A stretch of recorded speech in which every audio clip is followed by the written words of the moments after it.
Is this good? Yeah. Hey everybody, thanks for joining us. Let's start over. Hey everybody, welcome to Behind the Bar. I'm your host, comedian Danny Johnson, and where I interview your favorite dry bar comedians. With me today, as you can see, the very funny Flip Schultz. Am I a Um, favorite? Am I a favorite already? oh, of the crowd, of course, not me. I'm personally, I don't. I'm kidding. Fair enough. No, no, fair Right. enough. So here's in your dry bar special, Tortuga. Tortuga. Yes. Um, is a big hit. I've seen many clips. I watched the special yesterday. I loved it. Here's what Oh, thanks, man. here's where I had the word fun comes up a lot when I talk about you. Because we've only met twice and just recently. Um, Watching your dry bar set was just as fun as researching your storied career. I had so much fun going through your Oh, site, your clips, your TV, your movie clips, your commercial reels from Special K cereal to you wearing a wow. bikini Way and back in the putting day. Yeah. yeah, putting suntan lotion on to um a show you had what was the name of that show? Billy Gardell, Oh, funny you something should ask. funny you should ask. And last comic, Yeah. I watched your last comic standing set, and I was like, this is all reminiscent of when I got to watch you live at the Florida's Funniest Comedian, the initial round in Fort Pierce, I think. Was that Yes. Yeah, that yeah. was at the Sunrise Theater. Yeah, it's just fun to watch. It's funny, but you were immediately likable on stage. And I was like, man, I could go through your site for hours and hours with all the pics and Oh, thanks, man. accomplishments you've got. So kudos to you, man. And how did Appreciate you it. feel doing the dry bar? What was your experience like? First of all, I was so thrilled when they offered it to me. I was just jumped on it immediately. And everybody who worked at Dry Bar is just so nice and so cool. So I really just had the honestly, like I didn't sleep the night before. I was Right, so excited and amped, and I actually took a couple of things to try to get me to sleep, and it just didn't work. So I was really exhausted the right. day of the shoot. And luckily, Dry Bar, because I think they understand comics very well. Yeah. They know that sometimes comics don't get it right the first time, so they actually give you two. They record two shows, and I'm so glad they did because my Yeah. first show was it was fine, but I never really connect. You know, when you connect with a crowd, when you're Oh, yeah. talking, For real. when you're talking to them and when you're talking at them. And I Yes. was like talking at them. I was so in my head about this bit goes here and then this and this, and I forgot to have fun. Just Yeah. like you were saying, like that's kind of where my best is when I'm just having fun. So after the first show, I was like, that wasn't it. That just wasn't it. So I kind of I had a couple of moments to myself in one of the restrooms, and I'm just looking in the mirror, and I'm just looking at myself, going, "Okay, dude, you know this. Just have fun." And so the Relax. Yeah. second show, like I'm not sure, it's kind of not noticeable, but um, most dry bar specials, they open the curtain and the comedian kind of walks through, going, "Hey, everybody." I asked him, I said, "Do I have to walk from behind, like onto the center stage?" And they go, "No, you can do what you want." So I said, "Okay." So the curtain shut, and I'm just kind of leaning Yeah. against the wall like this, and the curtain opens, and I'm just kind of looking at everybody with a little smarmy look, and I just walk up, going, "Come on, let's have." And after that, for me, it was Yeah. just gravy. That second show is just that's the special, really, is that whole Yeah. second set, and it was just so much fun. And afterward, I was just like, I nailed it, man. That Yeah. was it. For everything given. That was like the best that it could be. You know what I Yeah, mean? I like it. Yeah, because it was almost like when you had your hand up on the wall, sort of looking at him, not really, but you turn like, "Oh, you're here. All right, let's Right. have." Exactly. That's What are exactly you it. Like, doing here? well, I didn't know you guys were going to be here. I wasn't prepared. Might as Oh. well do my jokes. I love the Yeah. is it called breaking down the fourth wall or third wall? I don't know which one it is, but when you do that certain times during your set, you'll call back to a joke and you go, "You see how I brought him back for that joke or whatever." Yeah. Yeah. That's fun Uh, for a comic as well as the, common folk. yeah. Yeah. It's kind of like you said, breaking the fourth wall, like, showing the man behind the curtain kind of thing. Yeah. But again, that's what I like. My favorite part of being on stage is just when I have those in the moment moments Yeah. where it's like either I'll talk to the crowd or I'll reference, like there's a bit in the special when I do the bit about getting my younger brothers getting married before me, and my aunt at the wedding was like, "When are you going to get married?" And Right. and I, relate it to, women get it at baby showers. When are you gonna have? Yeah. Pardon me. When are you gonna have a baby? And then they should do it at funerals. When are you gonna die, Uncle Larry? And I remember the crowd got really like Yeah. little taken aback by that, and like, oh wow, you guys Yeah. didn't Yeah. like that. Like, oh, poor Uncle Larry. And that was just one of those moments where, as opposed to just kind of letting the bit be awkwardly simmer, I kind of called out the gorilla in the room on, okay, you guys didn't like that one, and Right. but it broke the tension, and it created that new laugh. Right. Right. So Especially if Uncle Larry's not real. You're like, yeah, oh, Uncle Larry is not real. To you know what anybody, I mean? there is no Uncle Larry, so it's okay to laugh. For those, you can stop with the emails and the comments. And I think it's especially more fun too when you're in the moment with, for as long as you and I have been doing comedy, depending on how long you hold on to a joke, you've done it so many times. And Mhm. now you have that added pressure of like, oh, they're filming this forever and ever and Yeah, yeah, ever. yeah. To be in that moment and to catch. It's almost like coming up with a new line on stage. You get pretty Yeah, excited about. it is. It is. A matter of fact, there was actually there's some I'm so upset because there was like so the special is called Tortuga because Right. it calls back to a bit that I do about seeing a Yeah. guy trying to sell me a turtle on the beach. Right. And and a lot of my gigs are on cruise ships right now, and I love Okay. those too. But so that's a bit that I've been doing for a while. But maybe a week or two after I shot the special, I created another moment in the Tortuga bit, which I'm so upset wasn't captured on the special Um, because it just elevates the bit a little more. But there's the bit I do at the end about the duck call, about duck yeah. hunting, Yeah. Yeah. and there's a line in there that I never quite got right, but literally during that taping, I said it perfectly. Yeah. And I'm trying to remember it was a line about uh well, I don't want to spoil the joke for those who haven't seen it, but it's a line that It's something because you go the out, I have bread.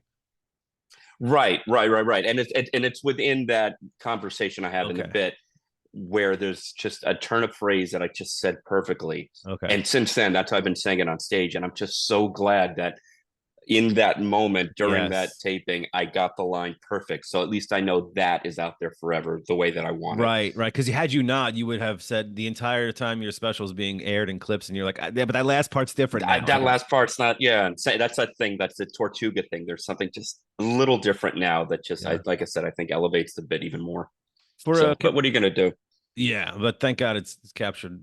It's captured on the tape. For a Yeah, comic that has more, because these specials now are 25 to 30 minutes long for Dry Bar. For a comic that has more material than that, like us, how did you go about picking what you wanted to do?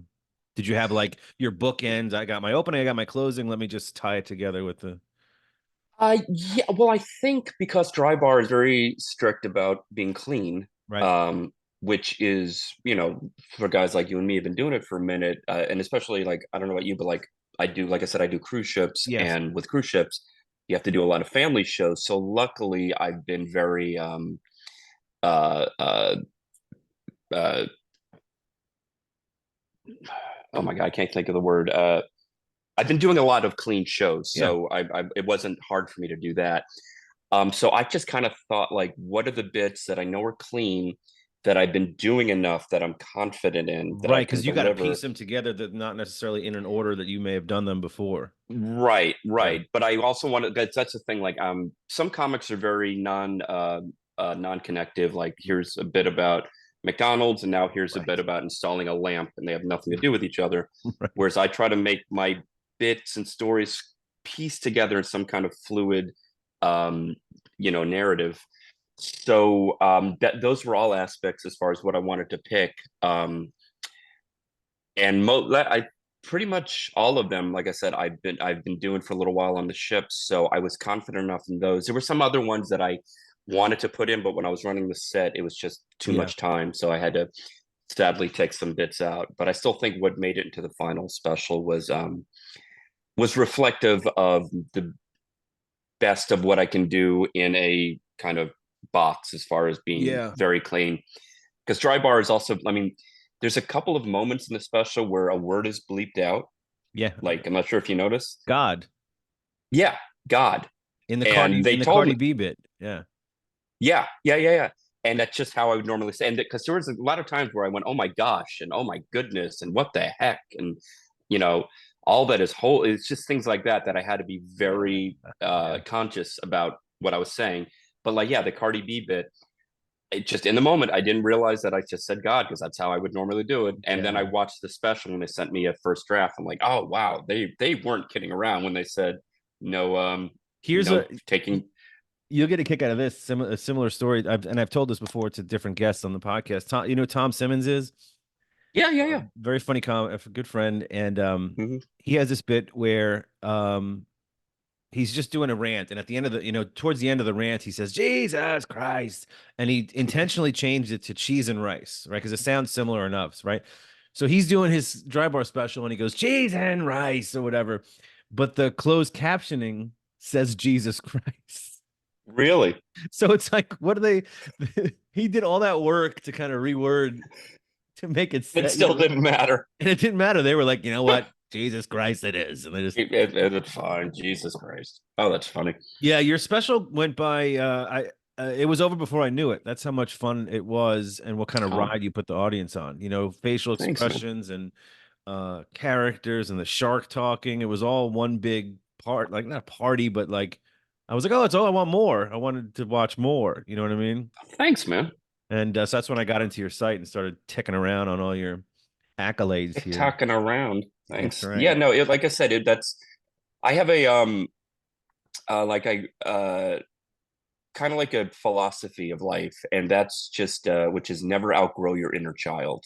Mhm. Never, forget what it's like to just when you're a kid and you're just silly because it was fun to be silly. And that's kind Right. of what my act is just I'm a middle-aged child. I'm a grown man still getting paid to play and be silly, and I Yes. want the audience to feel silly with me. Yeah.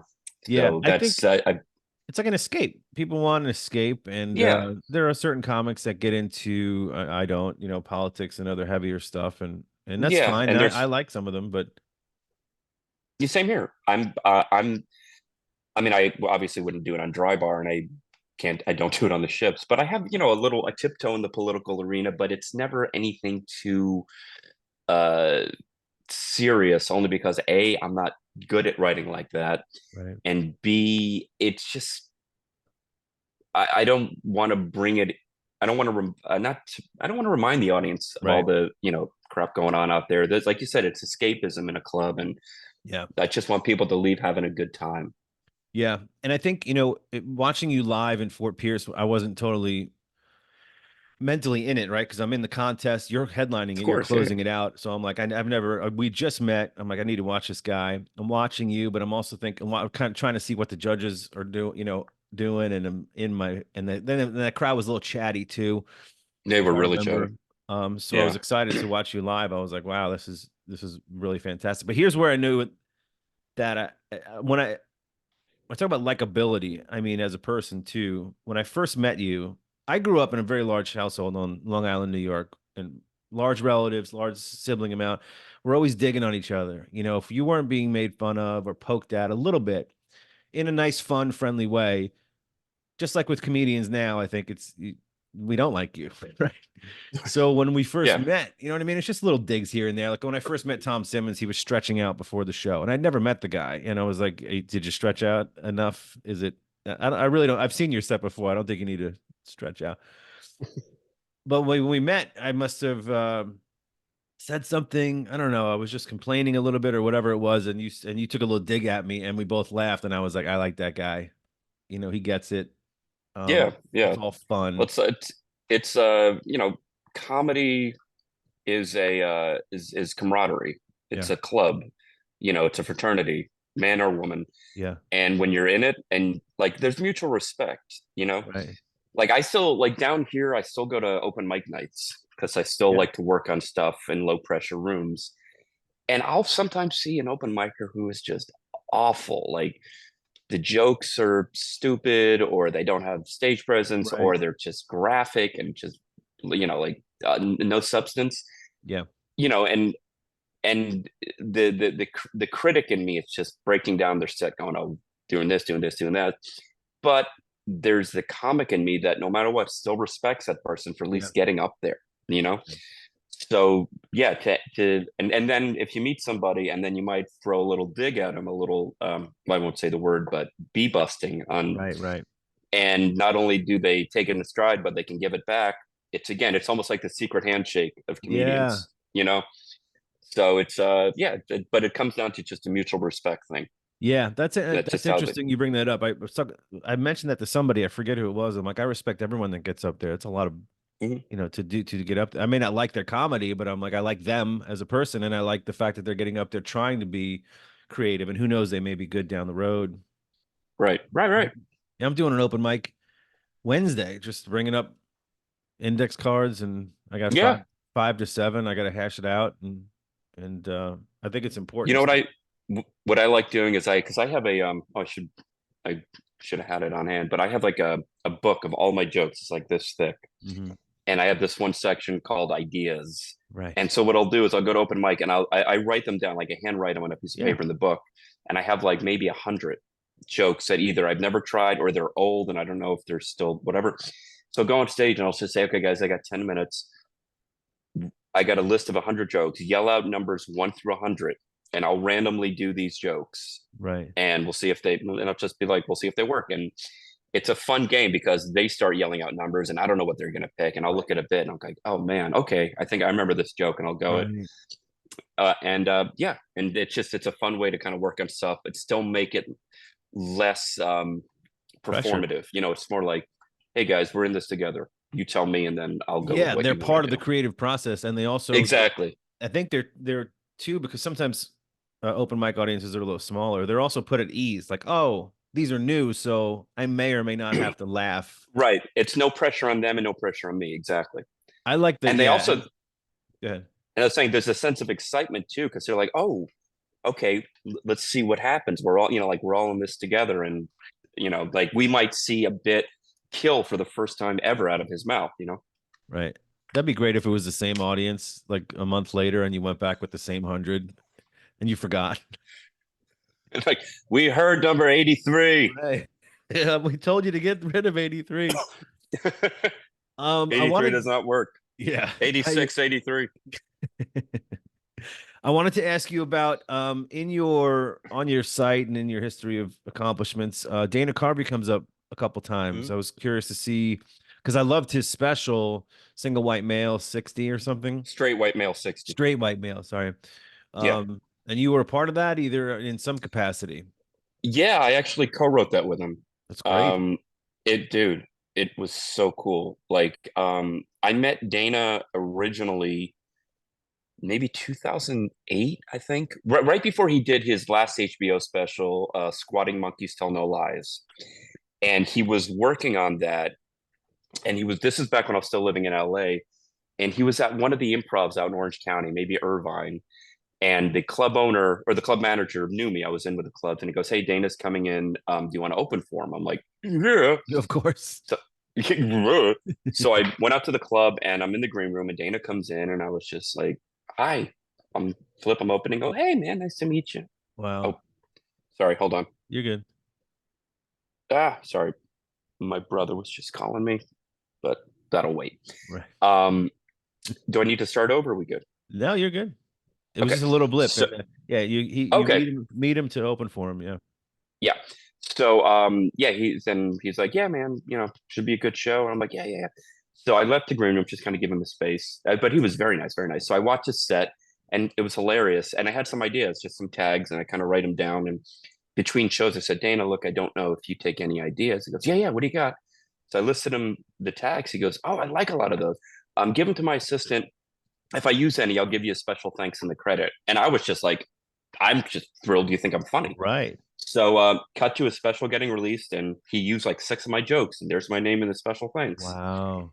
It was so cool. And then I didn't see him for a couple of years, and then I ran into him at a club one night in LA, and same thing. He was doing his bit, and I just write tags, just out of kind of, if there's a comic I like writing for, working with, Yeah. I'll write some ideas, and he liked them again.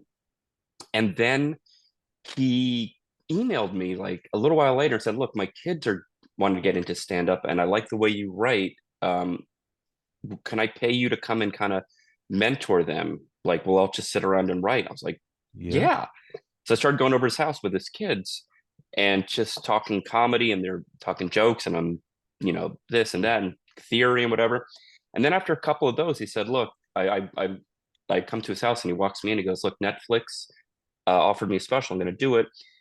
Would you want to write it with me? I love the way you write and I love the way you structure. And I was like, yes, of Wow. course. So for the next like month or so, I go to his house a couple times a week. We'd go over his bits. We'd riff, like he'd have a bit, and then we'd start riffing the bit and expanding it, expanding it, Yeah. expanding it. And yeah, and then I'd go with him to some clubs around, and we'd he'd do the set and just kind of tighten it, tighten it, tighten it. And then yeah, and I wish I could have been there for the taping, but I was on a ship, so I couldn't be Yeah. there. And But that's for the straight white male. straight white male Yeah. 60, yeah.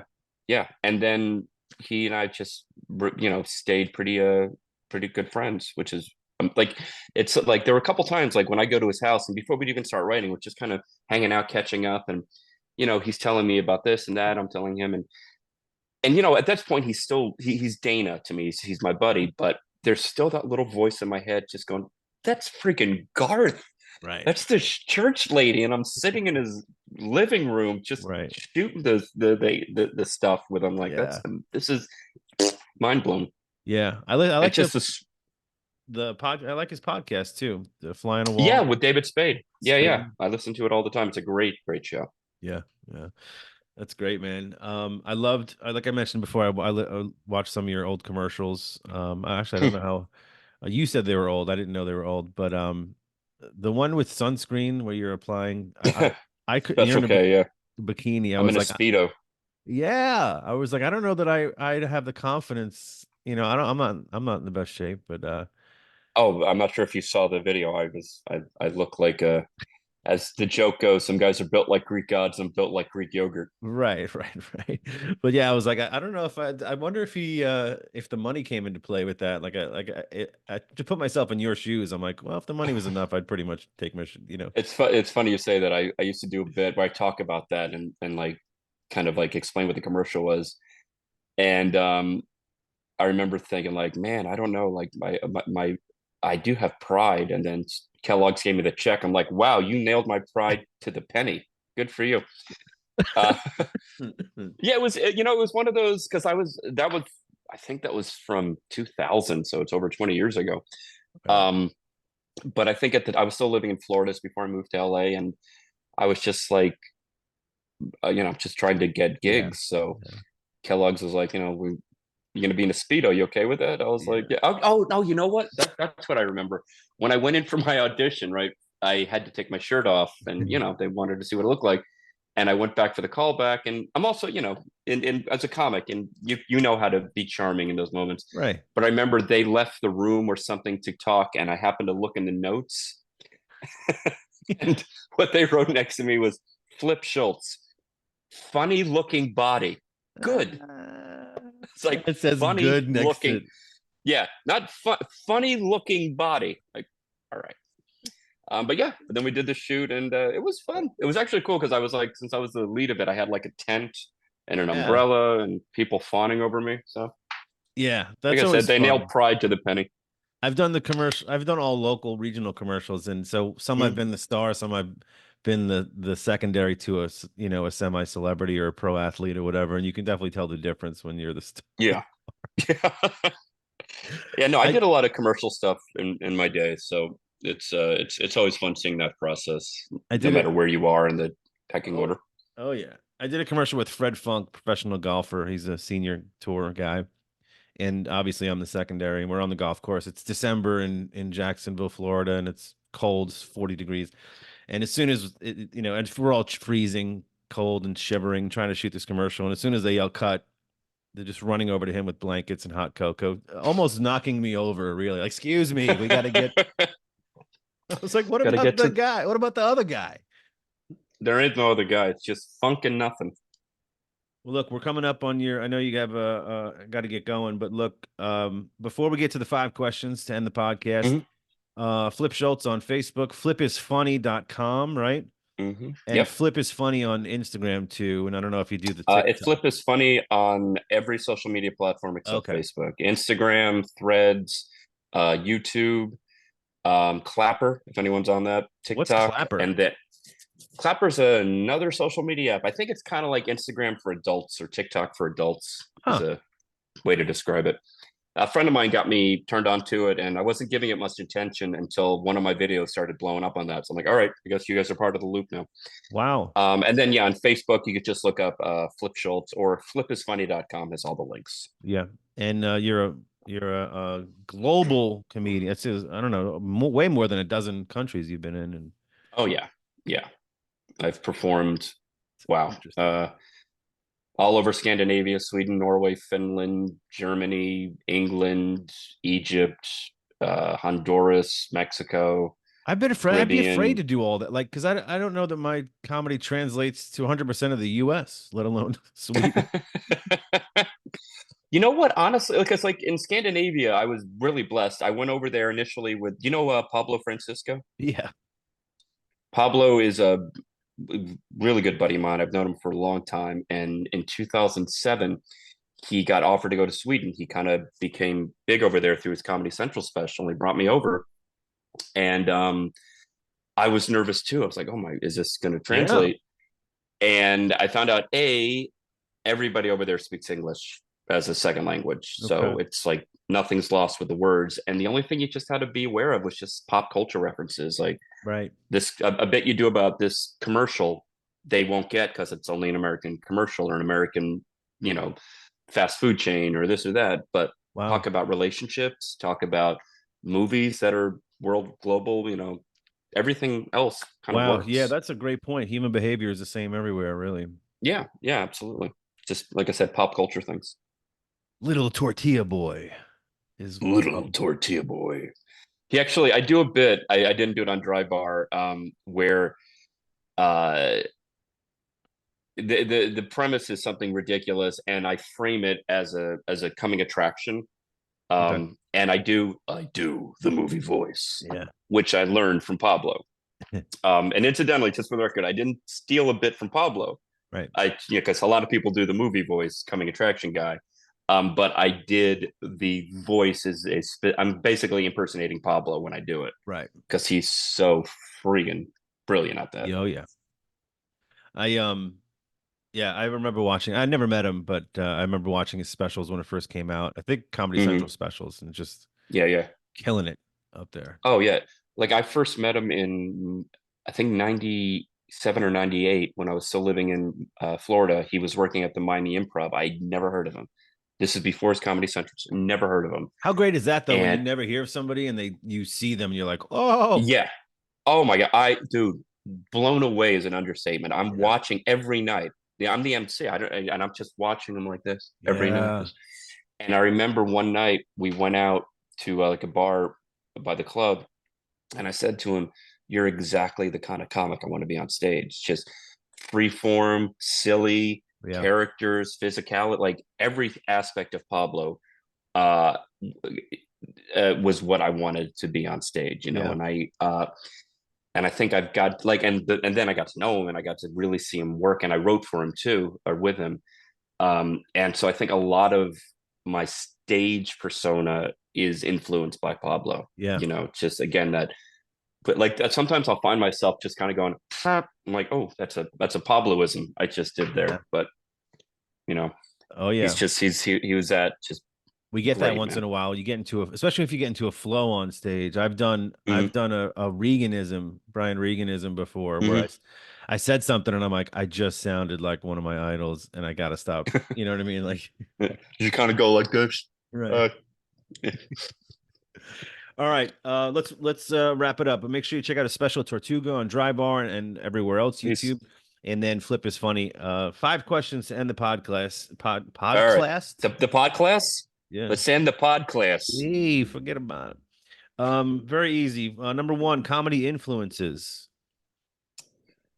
Well, Pablo, Right. Robin Williams, Steve Martin, Howie Mandel, Weird Al, um, I could see Doug it all Stanhope. Doug Stanhope, as far as writing structure. for sure. Um, yeah, I could see a little Jim uh, Carrey in you. Jim Carrey. Yeah, definitely, Yeah. definitely. Second question. Can you think of a childhood memory? I can, that influenced you, the what that you said to yourself, comedy's, I really like comedy. Like for me, for example, the first joke anybody ever told me was my grandfather. I must have been 8 or 9, and he's driving a car and, turns around to tell me a joke. And it seemed like 3 minute joke. No one's looking forward, but he's just telling me and I remember thinking to myself, he's laughing so hard, I'm laughing. And that got me interested in comedy. What about you? Um, Because I know you did a talent show when you were younger. but that's what I was gonna say. Like, I did it when I was 8. I was in a talent show doing stand-up comedy, so I knew very young it's what I was gonna And do. did you see something on TV or something that said, "Hey, I want to do Yeah, stand-up comedy"? I think the earliest thing I remember is Robin Williams, watching him on HBO and not understanding most of the jokes, but just seeing this grown man being so silly and laughing at that and seeing the audience. And I remember it's just like that's it. Because I Yeah, as far as I remember, I was always trying to be a funny kid. I was yeah, always trying to make people laugh and just being an annoying kid trying to make people laugh. And then yeah, I think I saw Robin Williams and I'm like, wait, that that what he's doing, that's what I want to yes. do. And I think we And were then lucky enough to see Robin too when he's also in front of thousands of people. You're not like mhm, watching A&E Night at the Improv where it's in a comedy club. He's already doing these giant theaters, or right. what we can perceive as all these people. Like, wow, it's that many people and this one dude up there. You know. Hmm. Yeah, exactly. So that Um, would probably be it. yeah, I could see that. I think too, if I had to think about it psychologically, for me, being the oldest of five, it seemed like my family was having a kid every other year, and there was less and less attention on me. You know what I mean? Mm, So I was like, I got to stand yep, out somehow. Maybe it's like, exactly. Yeah. Standing. um, That's what I remember the first laugh I got. I was 8 and I was in third grade and we were all taking a test and these two kids in the test, their names were Joshua and Lance. They had like their crayon box and they put a pencil on the top to make it like an antenna to look like a walkie-talkie. So they're in class, like everybody's quiet, but they're just going, "Hey, Josh, this is Lance. Hey, Lance, it's Josh." Right? And they're just then you hear him, and the teacher picks up her crayon box and goes, "Josh, Lance, can you please get back to work?" And instinctively, because I knew comedy was in threes, instinctively, I just loudly went, "I'm sorry, this line's been disconnected. Please hang up and try again." that's great. And the crowd laughed. The teacher laughed, kind of gave Yeah. me that look like, hmm. And then we all got back to work. But I got that. That was like my first laugh, and I just remember going like, "All right, I need more of this. I need more Yeah, of yeah. this." How do I get more of that? That's great, man. Yeah. Question three. What do you think? What do you wish was different about the comedy industry? I wish there wasn't such ageism. Hmm. Comedy. It's weird. Comedy is one of the only jobs where the longer you do it and the better you get at it, the less you're wanted. You know, Right, right. like it's Yeah. all about youth, and Yeah, I guess I get it, but at the same time, there's a much bigger market out there. And if like Netflix and Comedy Central and these other platforms could be like Dry Bar and just, notice guys that have been putting the time in yeah, and that are really polished and give them the platform that you're giving a lot of these younger guys, you could find, buried treasure, like yeah, somebody you've never heard of who's been doing it 30 years and you go, holy mackerel, this guy is yeah. really good, or this woman is really good. Where have they been? It's like, well, they've been on the road for 30 years Right. becoming great, you know? Yeah. I So, think too, along with ageism, I would throw in social media and fame. People often equate fame and number of followers into how funny they are.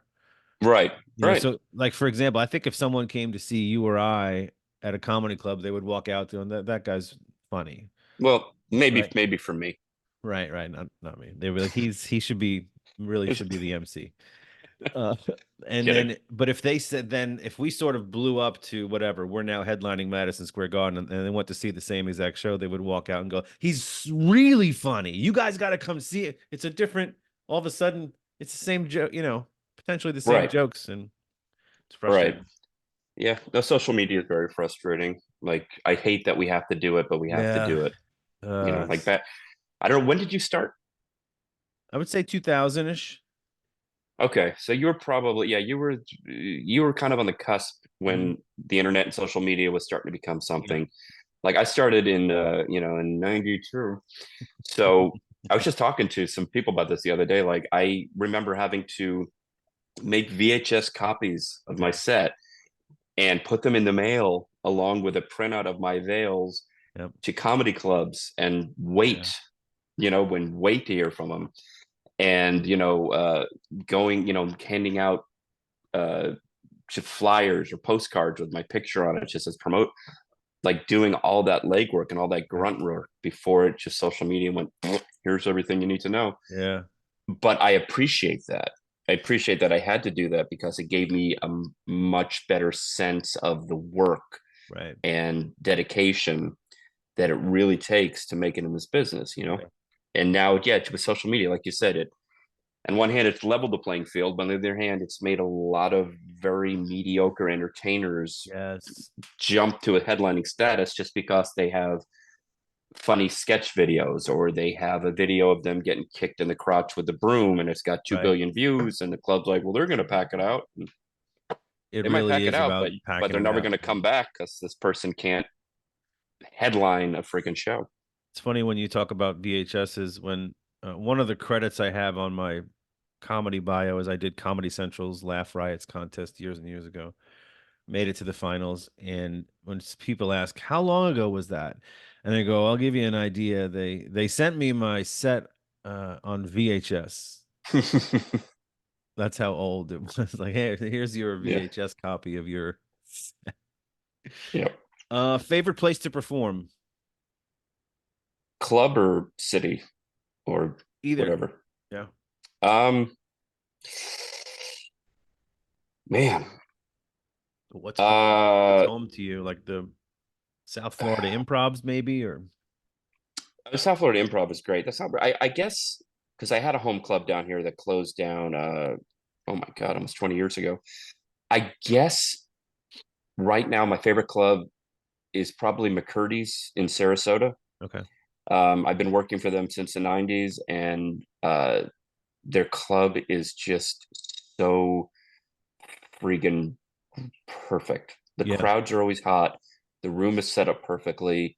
Staff is great. Um, I never have a bad time at that room, Yeah. you Do you have know. a favorite city? You mentioned city before. Um, Eddie, this is gonna. I've worked so many shifts lately that Yeah. I don't play a lot of clubs in Yeah. cities anymore. I mean, I guess my favorite city, Los Angeles, Oh since I wow. was home for 20 years, and I love the vibe in LA, and the comedy scene is well, I haven't been part of it for a couple of years now, but it was it was just always really hot in Good. LA. Like, you can club hop. There's like seven, maybe eight major rooms within the Los Angeles County Right. district, but then so many little one-nighters and showcase rooms and this and that that almost, you if you really hustle, you can get up every night. And like Yeah, I there's said, a in lot. the I city, it's understand there's just a a very supportive, very creative, energized kind of city. Yeah, I think I understand from some comics out there that, a lot of times there's 7 nights a week. Not, it may not be the Comedy Store, but someone's running a room Yes, somewhere. someone's running a room. Yeah. Oh yeah, yeah. Yeah. Yeah, but I mean, there's a comedy store, there's the Improv, Laugh Factory, then there's that's just a three in like Right. Hollywood itself. But then you got in the Valley, you got Flappers, you got the Haha Cafe, you got there's Comedy Chateau. There's the Ice House in Pasadena. There's a Comedy Magic Club in Redondo, not Redondo, Hermosa Beach. Then there's the Improvs in Irvine, Wow. Ontario, and Brea. Laugh Factory or Comedy Store in La Jolla.